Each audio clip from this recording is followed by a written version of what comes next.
చెప్పాడంటే, నాయన నువ్వు చెప్పే మాటలన్నీ, ఎందుకంటే అర్జునుని బోధ కూడా చాలా బాగుంటుంది. 27 శ్లోకాలు ఫస్ట్ అధ్యాయం మీ అందరికీ తెలుసు. భగవద్గీత మీకు కాబట్టి తెలియని వాళ్ళు ఎవరండు. ఆయన కూడా గొప్ప పండితులు చెప్పే మాటే చెప్పడం జరిగింది. అప్పుడు కృష్ణుడు చిరునవ్వుతో నవ్వి, నువ్వు చెప్పే మాటలన్నీ పండితులు చెప్పే మాటలే చెబుతామాయా, కానీ నేను చెప్పేది ధర్మం. యుద్ధం మనం కావాలంటే రాలా, కాలక్రమంలో వచ్చిన దాంట్లో వచ్చిన దానిని వచ్చినట్టుగా నీవు నీ పాత్ర అందులో నడిపేవాడిగా ఉండి నడిపించడమే తప్ప నువ్వు చేసేది కాదు, ఆపేది కాదు. కాబట్టి నువ్వు పండితుడు మాటలు కాదు, ఇప్పుడు క్షత్రియుడుగా ఆ ధనుసు బట్టి నువ్వు నిలబడవు, నీ మీద యుద్ధం అంతా ఆధారపడి ఉన్నది, కానీ నువ్వు ఇలాంటి మాటలు చెబుతున్నావు అని చెప్పి ఈ రకమైన సంభాషణ అంతా మొదలు పెడితే, కృష్ణ పరమాత్మ మొదలెక్కడ పెట్టినంటే ఆత్మతో మొదలు పెట్టాడు.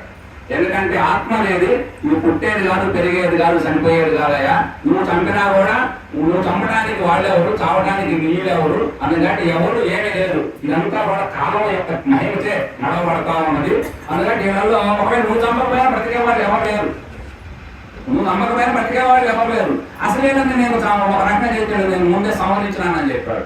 ఎట్లా సంహరించాడంటే, మన సృష్టి ధర్మం ప్రకారం భగవద్గీతలో చెప్పే కర్మ సిద్ధాంతం ప్రకారం ఎవరైతే ఏ ఇత్తనం నాటితే ఆ చెట్టు ఆ ఫలాలు వచ్చినట్టుగా, ఎవరైతే ఏ పని చేస్తే ఆ యొక్క ఫలాలను కర్మ సిద్ధాంతం అనే గ్రంథం అని స్పష్టం చేసింది భారతీయ గ్రంథం.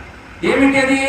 వారు కౌరవులు అందరూ 100 మంది ఉండి అన్నాదమ్ములు పిల్లలు ఐకమత్యం లేక అసూయతో పాండవుల సంపదలంతా పల్లగొట్టి అప్పుడు సంపదలు కొట్టావు. సంపదలు కొట్టిన తర్వాత కురువంశ కోడలైనటువంటి మహాప్రతివర్త అయినటువంటి ఆమెని మరి జడబట్టి వస్త్రాభరణం చేసి స్త్రీని అంతమంది పెద్దవాళ్ళలో అంత పరాభం చేసినవంటే, ఏ రోజైతే వాళ్ళ ఆ పరాభం జరిగిందో ఆ రోజు ఆ వంశానికి నాశనం పట్టింది. కాబట్టి చేసిన పని బలం వచ్చిందాయా, 14 ఏళ్ళు గడిచింది, దాని బలం వచ్చింది కాబట్టి నువ్వు ఆపేదనే ఆగేది కాదు, జరగాల్సిన పరిణామాలు జరగాల్సిందే. కాబట్టి నువ్వు స్వధర్మాన్ని పాటించు. కాబట్టి నీ స్వధర్మంలో నుంచి ఆత్మబోధ మొదలుపెట్టి ఆత్మ ప్రకారం మనకు చెప్పే గ్రంథాలు ఏమిటంటే, మన భగవద్గీత అంతా మనకు తెలియజేసేది మరణం అనేది లేదు, అసలు మార్పు ఉన్నదంటే, దేహం మారుతుందంటే తప్ప ఆత్మ అనేది అది పుట్టట్లేదు, తరగట్లేదు అనే మాట మనం స్పష్టం చేసింది. ఆత్మ అంటే ఏమిటి? నీలో ఉన్నటువంటి ఆత్మే నీవు ఆత్మ అయి ఉన్నావు. నీకు తెలిస్తే నీ ఆత్మే దైవం అయి ఉన్నది, దైవమే విశ్వం అయి ఉన్నది. అసలు అంతా నీవయ్యే ఉన్నావు, అదే ఈశ్వరూపం. అంతా నేనయ్యే ఉన్నా అనేది ఈ రకంగా మనకి తెలియజేసినటువంటి అద్భుతమైనటువంటి భగవద్గీత. ముఖ్యంగా ఇందులో చెప్పిన 4 సూత్రాలని 2 నిమిషాల్లో ముగించి ఇచ్చేస్తాం. మనకి స్వధర్మాచరణ, సత్య ప్రకటన, మరి నిష్కామ కర్మ చేయాలంటే ఫలాలు ఆశించి కాదు, నువ్వు నిష్కామంగా కర్మ చేయాలి. అంతేకాదు ఫలాపేక్ష అనేది లేకుండా ఎప్పుడు నిష్కామంగా చేస్తూ కర్మఫల త్యాగిగా ఉండాలి.